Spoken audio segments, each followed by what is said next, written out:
샬롬. 오늘 우리가 함께 나눌 말씀은 신명기 21장 10절에서 14절까지의 말씀입니다. 내가 나가서 적군과 싸울 때에 내 하나님 여호와께서 그들을 내 손에 넘기심으로 내가 그들을 사로잡은 후에 내가 만일 그 포로 중의 아리따운 여자를 보고 그에게 연연하여 아내를 삼고자 하거든 그를 내 집으로 데려갈 것이요 그는 그 머리를 밀고 손톱을 베고 또 포로의 의복을 벗고 내 집에 살며 그 부모를 위하여 한 달 동안 애곡한 후에 내가 그에게로 들어가서 그의 남편이 되고 그는 내 아내가 될 것이요 그 후에 내가 그를 기뻐하지 아니하거든 그의 마음대로 가게 하고 결코 돈을 받고 팔지 말지라 내가 그를 욕보였은즉 종으로 여기지 말지니라. 아멘.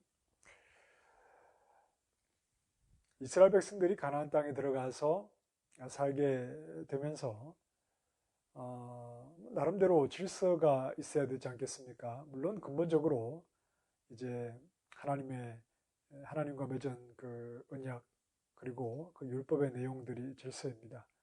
그것과 관련해서 우리가 또 한 가지 좀 생각을 해 보려고 합니다.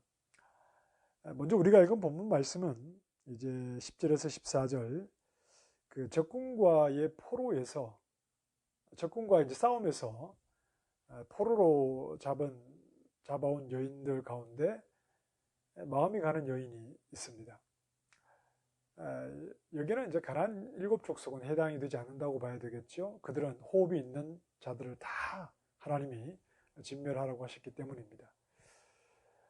자, 원래 이렇게 전쟁에서 이제 승리를 하고 잡아온 여인들은 종으로 그렇게 부리게 되는데 그 여인 가운데 마음이 가는 여인이 있습니다. 그래서 그 여인을 아내로 삼고자 할 때 그것이 가능하다 하는 말씀을 하고 있습니다.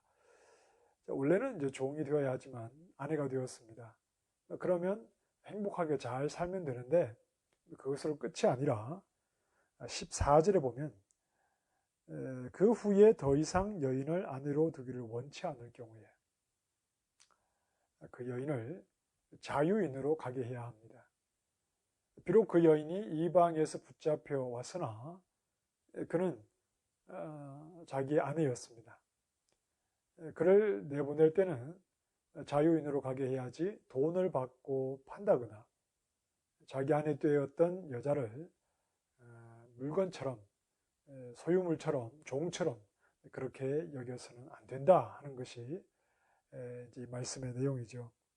그 이유는 네가 그를 욕보였기 때문이다. 여기서 욕보이다는 말에는 여러 가지 의미가 있는데 고통을 주다 이런 말입니다. 또 모독하다 이런 의미가 이 속에는 있습니다. 왜냐하면 아내 되었던 여인을 내쫓았기 때문이죠. 자, 이 여인이 포로로 끌려왔지만 그러나 히브리 남자의 뜻에 의해서 이 여인도 이제 그의 아내가 되었습니다. 머리를 밀었죠. 그 머리를 밀었다는 것은 자신을 완전히 버리는 것이죠. 자기가 살아왔던 그런 이방의 문화, 그 모든 것을 다 삭발을 함으로 다 버린다는 그런 의식입니다. 그리고 이제 자기의 남편이 되는 이 이스라엘 남자가 가지는 모든 생활 풍습과 특히 여호와 하나님을 따르는 이런 신앙도 이 여인이 그대로 따르게 되는 겁니다. 자, 그러나 이 여인이 그렇게 한 히브리 남자의 아내가 되었는데 그만 남자의 마음이 돌아서는 바람에 쫓겨나게 될 경우에 다시 종으로 돌아가지 않습니다. 이것은 최소한 남성 중심의 사회에서 최소한 여인에 대한 자비, 그 여인을 불쌍히 여기는 긍휼이 묻어 있다 이렇게 볼 수 있겠죠. 그리고 이제 우리가 읽지 않았습니다만 15절에서 17절에는 이런 내용입니다. 한 사람에게 아내가 둘이 있습니다. 둘을 똑같이 사랑하면 되는데 한 여인을 사랑하고 한 여인을 미워하게 되었습니다. 자, 그런데 이 두 여인이 비슷한 때에 자식을 낳았습니다. 자기가 미워한 아내가 먼저 아들을 낳았을 경우에 그는 장자입니다. 그 후에 자기가 사랑하는 아내가 아들을 낳았습니다. 그렇다고 해서 이 장자권을 이 처음 난 장자에게서 빼앗아 자기가 사랑하는 아내가 낳은 아들에게 장자권을 주어서는 안 된다 하는 내용입니다. 비록 자기가 미워하는 아내가 낳은 자식이라 하더라도 그런 장자죠. 그렇기 때문에 이제 자기의 유산을 물려줄 때는 그 장자에게 다른 아들에 비해서 갑절에 배가 되는 그런 유산을 물려줘야 한다. 자, 이 또한 어떻게 보면 미움받는 아내가 남편에게 미움을 받고 있다는 것이 얼마나 서럽습니까? 그 미움을 받고 있는 아내를 배려한 차원에서 주어지는 그런 법규다 이렇게 생각을 해볼 수 있겠습니다. 이런 지금 두 가지 예를 들었는데 두 가지 사건들은 이제 이스라엘이 가나안 땅에 들어가서 살게 될 때 전쟁을 계속 치러야 되지요. 그리고 이제 아내를 얻게 되고 할 텐데 드물지 않게 일어날 수 있는 그런 일들입니다. 여기에 대해서 좀 구체적인 내용을 법규로 정하고 그것을 사회의 질서로 삼아야지만 좀 혼란스럽지 않게 되겠죠. 그런데 우리가 좀 생각해 볼 것은 아내를 버립니다. 그리고 아내를 두 사람을 얻습니다. 이것은 모세를 통해서 기록한 그 창세기의 그 창조의 법에도 사실은 적합하지 않은 내용입니다. 자, 아내를 왜 버립니까? 14절에 보면 네가 그를 기뻐하지 아니하거든 그랬습니다. 이게 이유입니다. 남편이 별로 기뻐하는 마음이 없습니다. 아내에 대한 마음이 사랑하는 마음이 예전 같지 않고 사라졌습니다. 이게 이유가 되어서 아내를 버리게 되는 것이죠. 자, 그런데 하나님께서 이것을 허용하십니다. 그것이 정당해서 허용하시는 것은 아닙니다. 예수님께서 이제 신명기 24장에 가면 아내를 버릴 때 이혼 증서를 써서 아내를 버릴 수 있게 했는데 이 이스라엘 백성들은 이 모세의 법에 그렇게 기록되어 있으니까 얼마든지 이혼 증서를 써서 아내를 이제 그 친정으로 돌려보내는 것이 뭐 아무런 문제가 되지 않는다 이렇게 생각을 했습니다. 그러나 예수님이 뭐라고 말씀하십니까? 그 법을 주신 것은 너희가 완악하기 때문이다 그랬습니다. 얼마나 이 이스라엘 백성이 아내를 버리는 것을 통해서 자신들이 그 완악한 자들인지에 대한 것을 스스로 증명하게 된다는 말이죠. 하나님의 사회의 구성원들은 안타깝게도 완악한 자들이었죠. 완악한 자들이지만 아내를 버리는 또 두 아내를 두는 이런 상황에서도 비록 그들에게는 악함이 있지만 그러나 그러한 이 두 가지 사건을 통해서 분명히 사회의 질서 가운데 세워져야 하는 것은 자비를 베풀고 긍휼을 베푸는 모습입니다.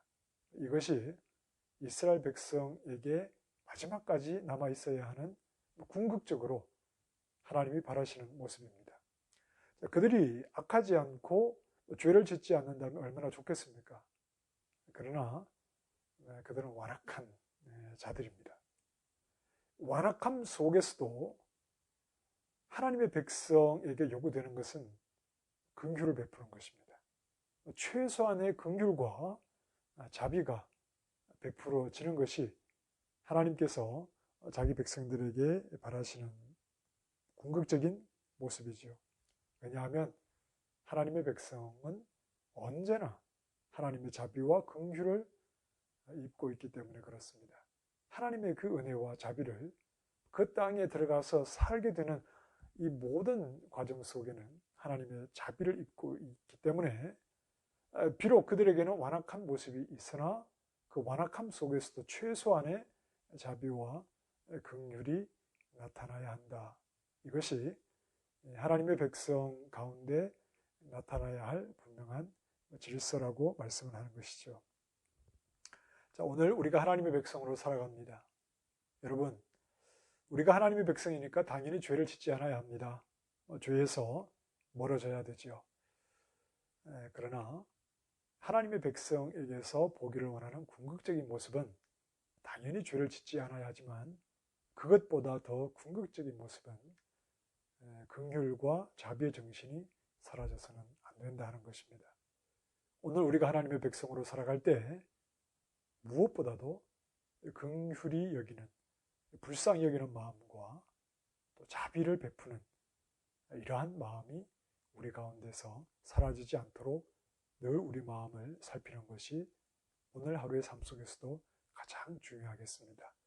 오늘도 하나님 백성으로 살아가실 때 이 자비와 긍휼의 마음을 가지고 주변을 돌아보시며 그렇게 살아가는 하루가 되기를 원합니다. 기도하겠습니다. 하나님, 오늘도 우리가 하나님의 백성으로 살아갑니다. 하나님 백성 가운데 나타나기 원하는 질서는 바로 자비와 긍휼의 정신을 잃어버리지 않는 것입니다. 오늘 우리 죄에서 멀리 떨어지게 해주시고 또한 우리가 주어진 하루의 삶 속에 우리에게 베푸신 하나님의 자비와 긍휼이 우리에게서도 그대로 드러날 수 있도록 우리의 마음을 만져주시옵소서. 예수님 이름으로 기도합니다. 아멘. 오늘 하루도 승리하시기 바랍니다. 감사합니다.